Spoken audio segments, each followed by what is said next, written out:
Boa tarde, meu nome é Caroline Stephanie Martins, sou aluna do 9º período do curso de Direito da Unifes.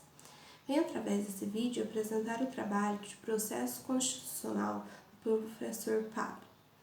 Bom, para começar, eu queria falar um pouco sobre o conceito de controle de constitucionalidade de norma, que seria uma verificação por um órgão competente da consonância ou compatibilidade de uma determinada espécie normativa, levando-se em consideração uma Constituição que fundamentada a validade daquela norma e, portanto, não poderia ser contrariada pela qualquer norma inferior. O controle de constitucionalidade pode ser preventivo, que é aquele realizado durante o processo legislativo, de forma do ato normativo e antes do projeto de lei ingressar no ordenamento jurídico. Ou repressivo, que será realizado sobre a lei e não mais sobre o projeto de lei, apenas o término de seu processo legislativo e seu ingresso no ordenamento jurídico. Existem dois sistemas ou métodos de controle judiciário de constitucionalidade repressivo, que seria o controle difuso e o controle concentrado. Bom, o controle difuso é exercido por qualquer juiz ou tribunal de todas as esferas normativas, lei ou atos normativos federais, estaduais, distritais e municipais. Estão sujeitos a este controle, respeitada a competência do órgão jurisdicional, evidentemente, também conhecido como controle por via de exceção, que caracteriza-se pela permissão a todo e qualquer juiz do tribunal realizar, num caso concreto, a análise sobre a compatibilidade do ordenamento jurídico com a Constituição. Na via de exceção, a pronúncia do judiciário sobre a inconstitucionalidade não é feita enquanto a manifestação sobre o projeto principal, mas sim sobre a questão prévia e indispensável ao julgamento de mérito. Nesta via, o que o ortogado ao interesse é obter a declaração de inconstitucionalidade, somente para o efeito de isentá-lo. Num caso concreto do cumprimento da lei ou do ato normativo, produzidos de desacordo com a lei maior. Entretanto, esse ato normativo ou lei permanece válido no que se refere à sua força obrigatória com relação a terceiros. Assim, o controle difuso caracteriza-se principalmente pelo fato de ser exaustivo somente perante o caso concreto a ser decidido pelo Poder Judiciário. A declaração de inconstitucionalidade, nesse caso, é necessária para o deslinde do caso concreto, não sendo, pois, objeto principal da ação. Em contrapartida, a espécie de controle difuso, em termos de controle concentrado ou abstrato de constitucionalidade, onde procura obter a declaração de inconstitucionalidade de lei ou de ato normativo, em tese, independentemente da existência de um caso concreto, visando-se a obtenção da invalidação da lei, a fim de garantir a segurança das relações jurídicas que não podem ser baseadas em normas inconstitucionais.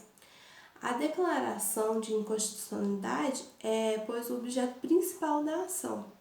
No Brasil, temos as seguintes espécies de controle concentrado de constitucionalidade, que seria a ADI, que é a ação direta de inconstitucionalidade, a ação direta de inconstitucionalidade interventiva, a ação direta de inconstitucionalidade por omissão, a ação declaratória de constitucionalidade, a ADC, e a arguição de cumprimento de preceito fundamental, que é a DPF.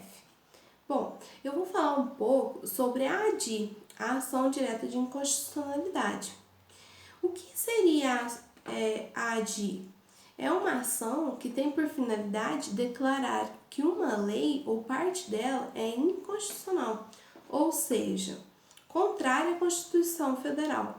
A ADI é um dos instrumentos daquilo que os juristas chamam de controle concentrado de constitucionalidade das leis. Em outras palavras, é a contestação direta da própria norma de tese. Uma forma de controle concentrado é a ação declaratória de constitucionalidade. O oposto disso seria o controle difuso, em que inconstitucionalidades da lei são questionadas indiretamente por meio da análise de situações concretas. Quem pode fazer parte dessa ação? Somente as seguintes pessoas, que são as entidades podem propor essa ação,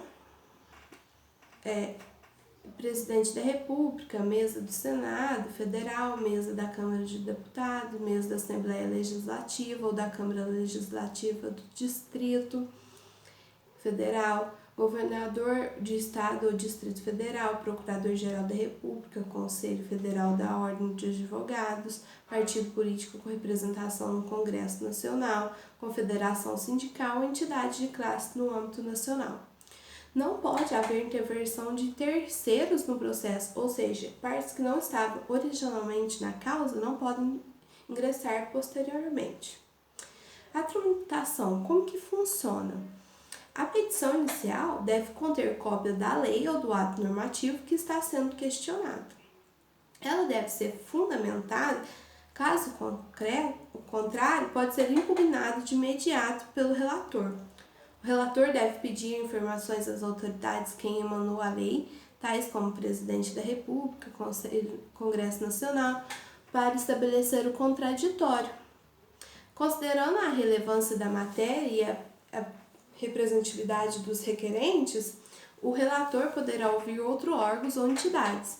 Caso haja necessidade de esclarecimento da matéria, pode ser designados peritos para emitir pareceres sobre a questão ou chamadas pessoas com experiências e autoridade no assunto para opinar. O advogado-geral da União e o procurador-geral da República devem se manifestar-se nos autos. Quando houver pedido de medida cautelar, só poderá haver concessão pela maioria absoluta dos ministros que compõem o tribunal, ou seja, por 6 votos.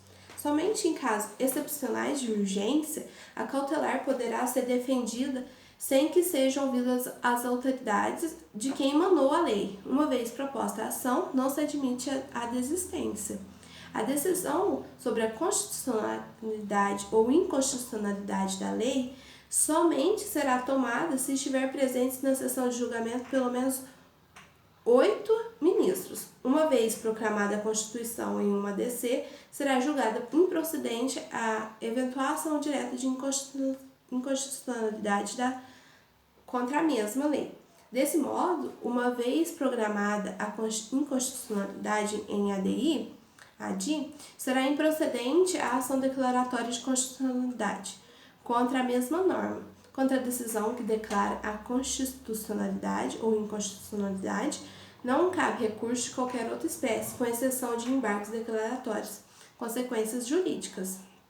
A decisão que declara a inconstitucionalidade de uma lei tem eficácia genérica, válida contra todos e obrigatória. A lei também diz que se gera o efeito vinculante em relação ao órgão do Poder Judiciário e Administração Pública, federal, estadual e municipal, que não podem contrariar a decisão. Ocorre ainda efeitos retroativos, ou seja, quando a lei é declarada inconstitucional, perde o efeito desde o início da sua vigência. A declaração do STF passa a surtir efeitos imediatamente, salvo disposição em contrário do próprio tribunal, quando a segurança jurídica ou excepcional interesse social estiver em jogo. O STF pode restringir os efeitos da declaração de inconstitucionalidade ou decidir que ela só tem eficácia a partir do trânsito em julgado. Outro modo a ser fixado, essa decisão depende da aprovação de 2/3 dos ministros. Aonde que fica fundamentado tudo que eu disse é na Constituição Federal, artigo 102, inciso 1, linha A. Bom, é isso que eu queria falar um pouco. Muito obrigado e boa tarde.